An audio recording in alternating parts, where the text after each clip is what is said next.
No tree, it is said, can grow to heaven unless its roots reach down to hell. In ancient Greece, death held a significant place in the minds of its people, and their beliefs about what transpired after one's passing were deeply rooted in their mythology and their religious customs.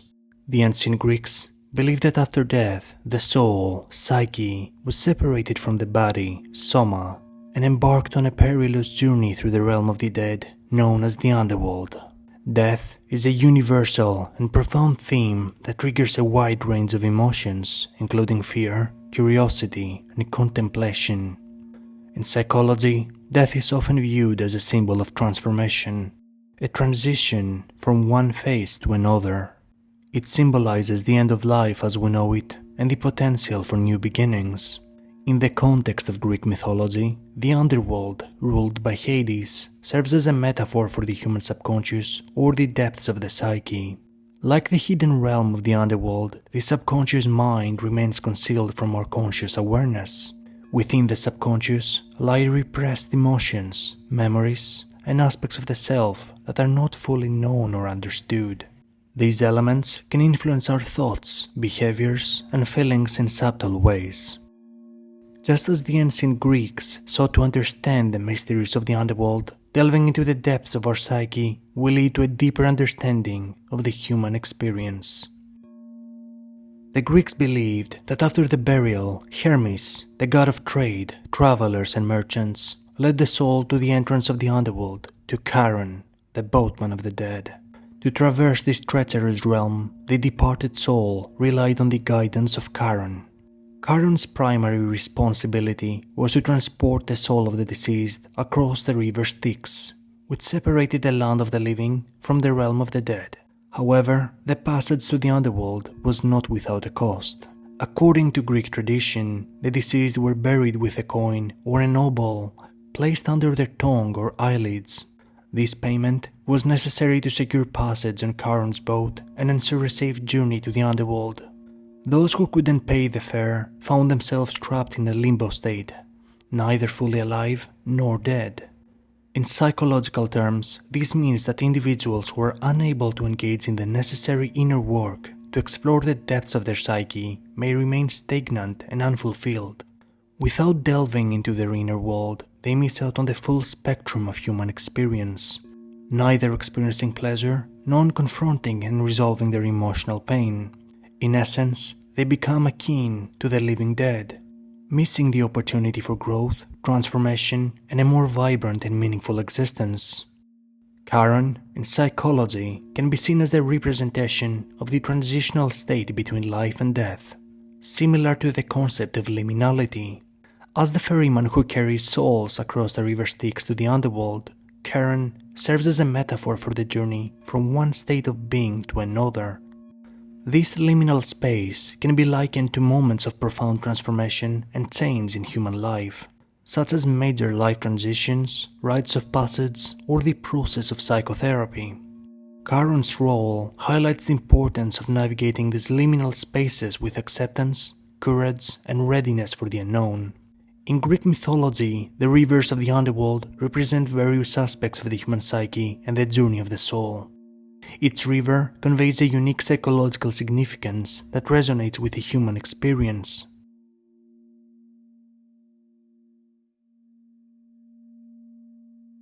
So river Styx. The name Styx is derived from the Greek word stiga, which means hate or detestation.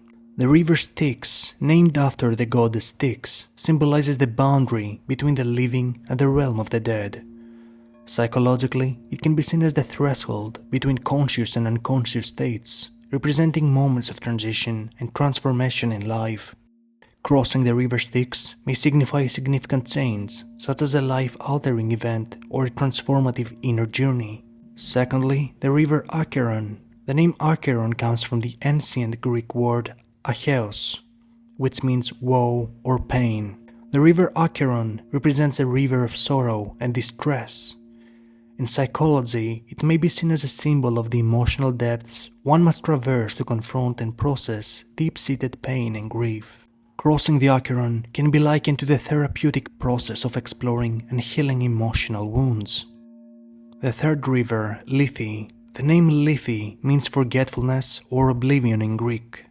The river Lethe is the river of forgetfulness, where the souls drink from to forget their past lives before reincarnation.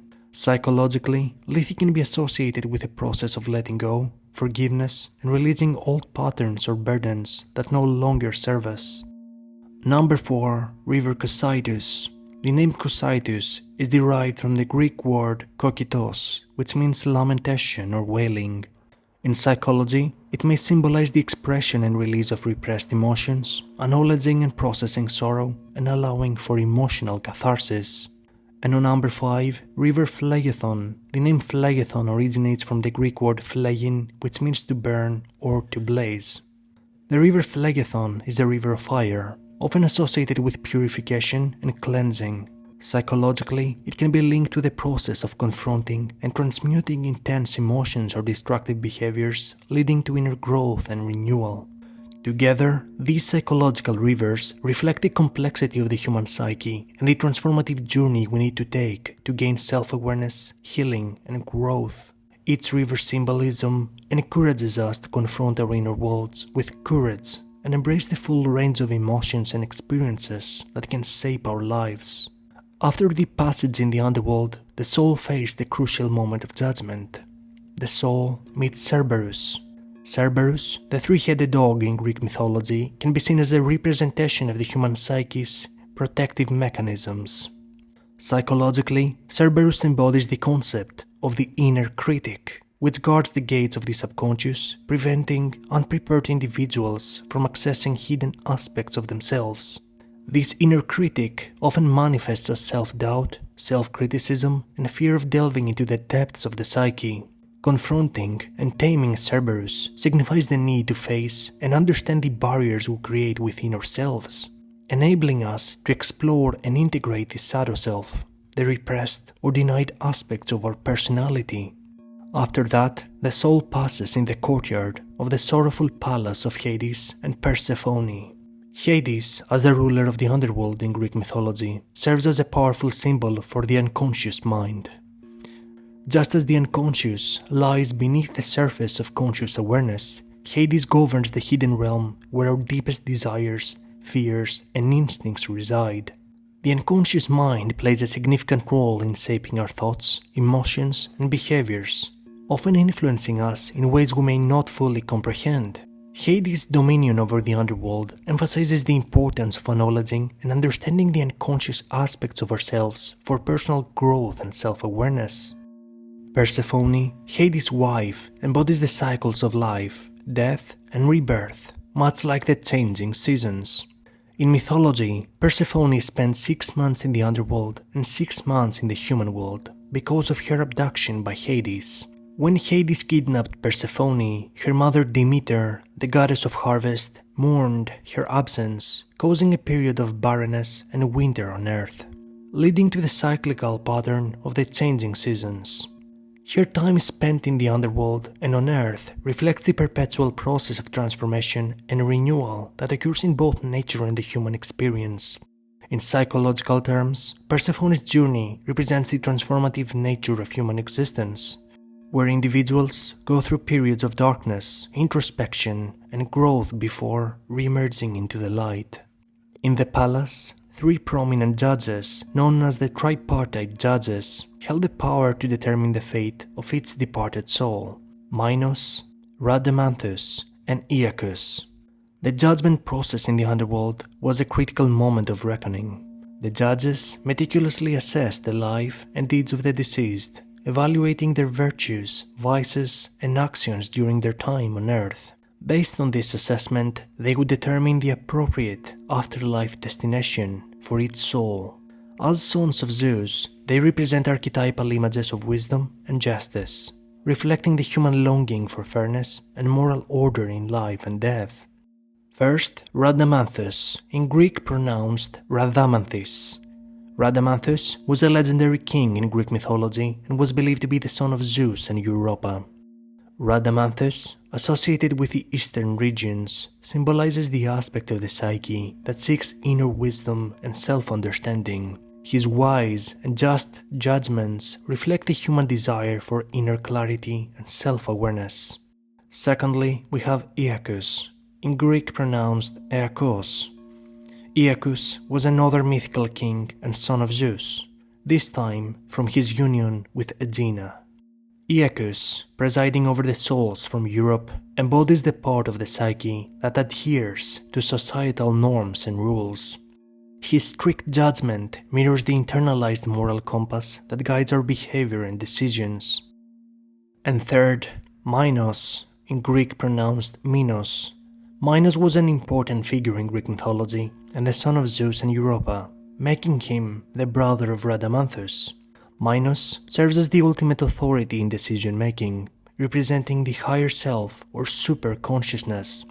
In psychology, this aspect corresponds to the part of us that transcends individual desires and egocentric concerns to make decisions in alignment with higher principles and values. After the judgment, the soul's fate would be determined, leading it to one of the three realms. The first realm was Hades, in Greek pronounced Hades. Secondly, we have the Elysium, most widely known as the Elysian Fields, in Greek pronounced as Elysion, Pedion. And third, we got Tartarus, in Greek pronounced Tartaros. Firstly, Hades was the realm ruled by the god of the same name. It was a dark and somber realm where the ordinary souls resided after death. Souls in Hades did not experience pleasure or suffering, rather, they existed in a state of neutrality. In psychology, it represents the realm of the unconscious mind, analogous to the depths of the human psyche. The concept of Hades can be linked to the idea of the collective unconscious, where universal symbols and archetypes reside. Souls in Hades experiencing a state of neutrality aligns with the notion of anima mundi. Anima mundi, Latin for world soul, suggests that there is a vital, animating force that links all living beings together, including plants, animals, humans, and even the earth itself. It implies that everything in the world is interconnected and serves a fundamental essence. This idea can be found in various spiritual and religious beliefs, including certain forms of ancient Greek philosophy, Gnosticism, Neoplatonism, Hermeticism, and some indigenous and Eastern spiritual traditions. In modern times, the concept of anima mundi has also been explored in depth psychology, particularly in the works of Swiss psychiatrist Carl Jung. Jung proposed the idea of the collective unconscious, which includes universal symbols, archetypes, and themes that are shared across cultures and individuals. These archetypes and symbols are thought to be expressions of the anima mundi, representing the deeper, common aspects of the human psyche that are inherited and collectively shared. So, to continue, the somber and dark nature of Hades can be seen as the mysterious and unknown aspects of the psyche that individuals must explore to gain self-awareness and personal growth. This psychological perspective highlights the importance of embracing the concealed aspects of the mind to achieve psychological integration. Otherwise, individuals risk remaining stagnant, trapped in a state of limbo where they cannot fully experience the joys of life or confront and resolve their emotional pain and suffering. Secondly, the Elysium, also known as the Elysian Fields, was a realm of paradise reserved for the most virtuous and heroic souls. It was a place of eternal bliss and happiness where the righteous enjoyed a peaceful afterlife. In Jungian psychology, Elysium can be associated with the concept of individuation, which is the process of integrating all aspects of the self to achieve psychological wholeness and self-realization. Souls who reside in Elysium have, in a sense, achieved the harmonious integration of their conscious and unconscious elements, leading to a state of eternal bliss. The notion of a peaceful afterlife in Elysium may mirror the pursuit of inner peace and harmony in the present life. Last but not least, Tartarus was a deep and dark abyss within the underworld, often described as a prison or a place of great suffering. It was reserved for the most wicked and heinous individuals, where they faced punishment and torment for their earthly sins. It was a realm associated with eternal suffering and retribution, Psychologically, Tartarus can be seen as a metaphor for the inner realm of guilt, shame, and remorse that individuals experience when they reflect on their past wrongdoings. This dark abyss within the psyche reflects the deep-seated sense of responsibility and accountability for one's actions. In the context of psychological healing, confronting and acknowledging the dark aspects of the self can be seen as a necessary step towards transformation and growth. The imagery of Tartarus as a place of great suffering underscores the emotional weight of unresolved guilt and the need for individuals to seek forgiveness, redemption, and reconciliation with themselves and others. By addressing and processing these psychological burdens, individuals can release themselves from the prison of inner torment and work towards self-forgiveness and personal healing.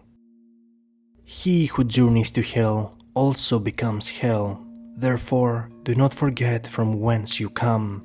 The depths are stronger than us, so do not be heroes, be clever and drop the heroics, since nothing is more dangerous than to play the hero. Numerous Greek myths follow heroes or heroines venturing into the underworld and returning, such as Orpheus and Eurydice, Hercules and Theseus. These narratives symbolize the hero's journey within the psyche, a path of self-discovery and transformation. Descending into the underworld represents delving into the unconscious, where hidden aspects of the self lie, providing insights into the unresolved conflicts and suppressed emotions. By facing these inner challenges courageously, fragmented aspects integrate, fostering psychological growth and wholeness. The stark contrast between the underworld's dark nature and the vibrant world above mirrors the human struggle with positive and negative aspects of the self. Accepting both light and dark facets nurtures psychological authenticity, offering profound insights into human complexity and the potential for growth. In the words of Carl Jung, "Until you make the unconscious conscious, it will direct your life, and you will call it fate." The path to true self-realization lies within, where the depths of the psyche hold the keys to unlocking our full potential. By embarking on the journey of inner work, we face our unconscious, embrace the shadow, and integrate our authentic selves. This process leads to the emergence of a more balanced and whole person, a transformation that liberates us from external influences and societal expectations. Delving into the depths of the self is not merely an option, it is the essential task that paves the way towards individuation and a meaningful life. Embrace this inner quest, and you shall find the true essence of who you truly are. Thank you for watching, and if you enjoyed this video and found it informative, please consider subscribing for more to come. Until next time.